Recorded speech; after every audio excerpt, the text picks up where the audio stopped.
ওয়াসায় বিধি বহির্ভূতভাবে 150 জনকে নিয়োগ দিয়েছে আমাদের ছাত্র উপদেষ্টারা এবং সমন্বয়করা। উপদেষ্টা আসিফ মাহমুদ তার পিএস মোয়াজ্জেম হোসেনকে দিয়ে এই নিয়োগের সিংহভাগ সুপারিশের মাধ্যমে সে দিয়েছে।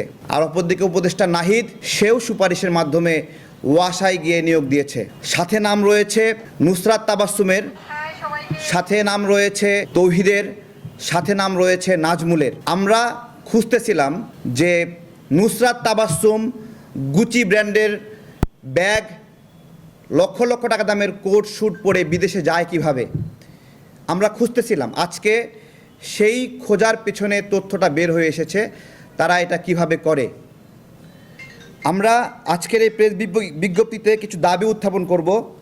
আমরা একটু চলেন আমরা শুনি।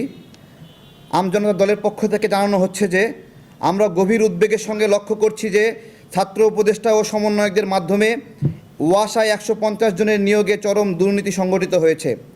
স্বচ্ছ ও ন্যায়সঙ্গত পদ্ধতিতে নিয়োগ না দিয়ে স্বজনপ্রীতি, ঘুষ এবং অবৈধ প্রভাব খাটিয়ে এই নিয়োগ সম্পূর্ণ করেছে উপদেষ্টা এবং সমন্বয়কবৃন্দ। গণমাধ্যমে প্রকাশ পেয়েছে এই কথাগুলো, যেখানে উপদেষ্টা আসিফ মাহমুদের পিএস মোয়াজ্জেম হোসেন এবং উপদেষ্টা নাহিদ এবং সমন্বয়ক নুসরাত তাবাসসুম, তৌহিদ, নাজমুলের নাম এসেছে। কোটার বিরুদ্ধে লড়াই করে আমরা এমন দুর্নীতির মাধ্যমে নিয়োগ প্রত্যাশা করতে পারি না। ইতিপূর্বে সচিবালয়ে 3 কোটি টাকার নিয়োগ জালিয়াতি ফাঁস হওয়ার পরেও কোনো ব্যবস্থা নেওয়া হয় নাই। 7 দিনের জন্য একটি তদন্ত কমিটি গঠন করা হয়েছিল, সেই তদন্ত কমিটি এখনও শেষ হয় নাই।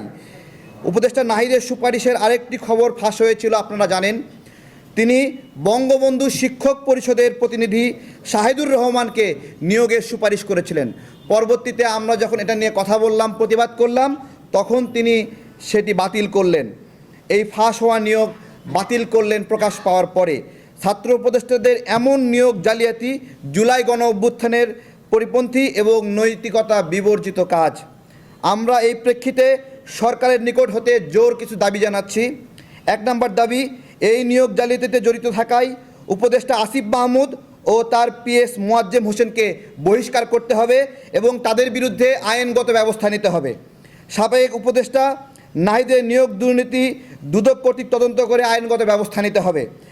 সচিবালয় ও সরকারি অফিসসমূহে ছাত্র প্রতিনিধি নামের কর্তৃত্ববাদী সমন্বয়কদের অপসারণ করতে হবে এবং সচিবদের পাশে দুইজন আমরা শিশু সচিব দেখি, এই শিশু সচিবদেরকে এখান থেকে সরাতে হবে।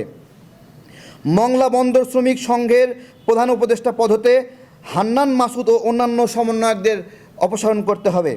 আমজনতার দল এই মর্মে জানাচ্ছে যে নতুন বাংলাদেশে নতুন স্বাধীনতার সাথে প্রতারণা করা প্রতারকদের বিরুদ্ধে ব্যবস্থা নিলে দুর্বার আন্দোলন গড়ে তোলা হবে। ধন্যবাদ সবাইকে। ব্যবস্থা না নিলে, জি, আমজনতার দল এই মর্মে জানাচ্ছে যে নতুন বাংলাদেশে নতুন স্বাধীনতার সঙ্গে প্রতারণা করা প্রতারকদের বিরুদ্ধে ব্যবস্থা না নিলে দুর্বার আন্দোলন গড়ে তোলা হবে।